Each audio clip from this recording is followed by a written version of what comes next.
her new book about Meghan Markle gives a critical account of the Duchess's time as a royal and alleges that the Queen was relieved she didn't attend Prince Philip's funeral. Writer Tom Bower is behind the unauthorised biography Revenge, Meghan, Harry and the War Between the Windsors, and is well known for all his tell-all books about controversial figures. Here's Fran Lenouri. Well, Tom joins us this morning. Good morning. Morning. Thanks for coming in. You like writing these controversial books? I do. I write about people who don't want to be written about. Yeah, and again, equally, with this scenario, you're talking about Meghan and Harry, the war between the Windsors.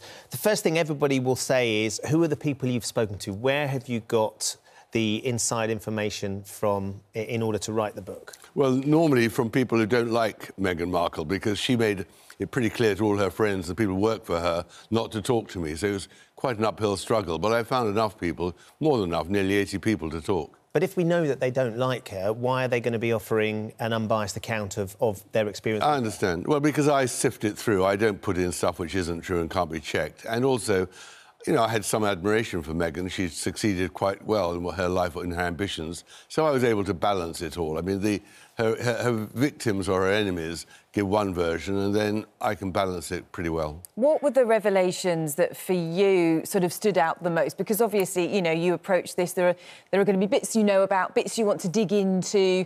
Was there a particular part of it that you thought, actually, I wasn't expecting that? Well, there's a whole story about her attitude to people she works with, especially in a photo shoot about Reitman's, a sort of Marks and Spencer's chain store in Canada, where the experience for all the 80 crew was just horrendous. And there was an agent who told, two agents who told horrible stories about her bullying and her oppression. That was really quite a revelation. Her father finally opened up quite a lot about the relationship between himself and her mother. Did you speak to him directly? I went to Mexico for 2 days, and it was fascinating.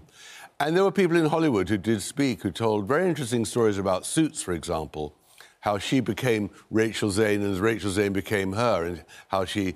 And in Toronto, how she built up her profile. That was pretty impressive. But, you know, overall, I came across with the impression of a woman who is very intelligent, very determined, very ambitious, but also ruthless. And in the end, in her terms, successful. You know, the reader will have to make up their minds about whether she's good or bad. One of the stories you talk about is Vanity Fair, and one of the journalists that has reacted to something that you've said is Sam Kashner. And Sam says that in the book you say that Sam was manipulated by Meghan. Sam's come out and said that he denied those claims about being manipulated by Meghan, absolutely refutes them totally. Well, that just shows the power of Meghan. Or actually, it shows the power of Sam being able to turn around and say, this didn't happen. Well, it did happen. I mean, I spent 2 hours talking to him, and more importantly, on the 31st of May, read to him all his quotations and most of the chapter of the book, and he approved of it without comment. But when he read it in black and white, he suddenly became afraid. And he became afraid for 2 reasons. One is his future interviewees in Hollywood wouldn't welcome the thought that he then dishes the dirt. But also because Meghan has got her ability to make people feel fearful. And the truth is that what I wrote was exactly what he told me, and it's a horrendous story. As he himself told me, he was absolutely appalled by the nature of Meghan, but then when he read it in black and white, he felt fearful for his own profession. Well, what can I do? I stand by what I wrote and what he told me. I mean, Meghan was an independently successful Hollywood actress, famous in her own right, and ambitious, like lots of people are, and had a strong view about how she wants to be seen. No one can sort of suggest that that isn't the right way about going, sort of what she wants to do. It's her life. Why should she suddenly be judged in terms of what some people say is bullying and other people say is just having forthright views? I mean, she's just trying to sort of control her brand, control who she is. She's not the first well-known person to do that, is she?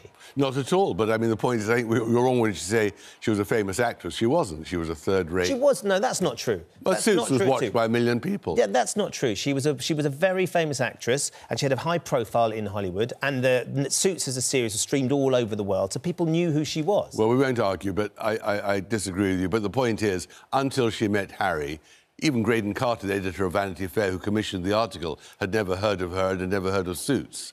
He was just told anyone who marries Harry is going to be famous, as she indeed was. And then she said to her father when she was a young girl, she said, I want to be famous, I want to walk down the red carpet. And by marrying Harry, she achieved exactly that ambition. When you look at sort of her... Sorry, I was just going to say, you know, her in relation with the royal family, there are those that say, actually, you know, she came into it maybe because the royal family are so sort of traditional, aren't they? They're not used to different voices. They're not used to people doing things differently, are they? And that, for them, was a huge step change to try to accommodate her. Well, I think they tried very hard to accommodate her, and I think what she then said in Oprah Winfrey interview was absolutely wrong and outrageous, because she said that she was not welcomed. Well, we just remember the wedding and all the rest of it, when she was very welcomed, and people were very excited by the fact that there was a mixed-race girl coming and that she was a woman and a mother and all the rest. It was going to be a great development for the modern monarchy. And it went wrong. Now, why it went wrong is explained in my book. I think it's both sides to blame, but I think, on the whole, the blame lies more with Meghan, who I don't think understood the monarchy, didn't understand she couldn't be number one. There is only one number one in the monarchy, and she didn't understand hierarchy. And she thought that the monarchy was like Hollywood. It's all about celebrity, and in fact it's about hard work with little reward, and she didn't like that. How do you think the book's going to be received in America? Well, I think it's mixed. I think in America at the time, before Oprah, she had 90% support, a huge sympathy because of all the obvious American woman and all the rest of it. I think since Oprah, there's been quite a reduction in her following. I think amongst young people, there's huge support for Meghan, but amongst older people now, there's a souring. So she's a divisive figure, and she's a controversial figure, and that's what the book addresses. I mean, it is all about a woman who, in the end, wanted to be the centre of the storm, and she created her own storm. And what about the reaction from them? Have you had any legal letters? Are you expecting anything on that front? Well, I'm sure something might come, but we'll take it in our stride. I'm not going to worry about that. You're not going to worry about it? Do you mind the fact that you write these books that then have the subjects coming and trying to sue you? Oh, not trying. They do sue. And unfortunately for them, so far I've won, even in very lengthy trials. But, you know, I work very hard to make sure what I write is true and accurate. It's obviously checked and double-checked and sifted by lawyers. We don't take any risks unnecessarily. But the book is still quite explosive. I mean, there's a lot. People have spoken pretty forthright and told some pretty damning things, and that's what's so interesting. But that's the excitement of these books. They have a life of their own. OK, well, we have contacted Meghan and Harry's representatives for comments. So far, we haven't received any response. We also contacted Buckingham Palace, who said they would not comment on books about members of the royal family. Tom, thanks for joining us. Thank you very much. Thank you, Tom.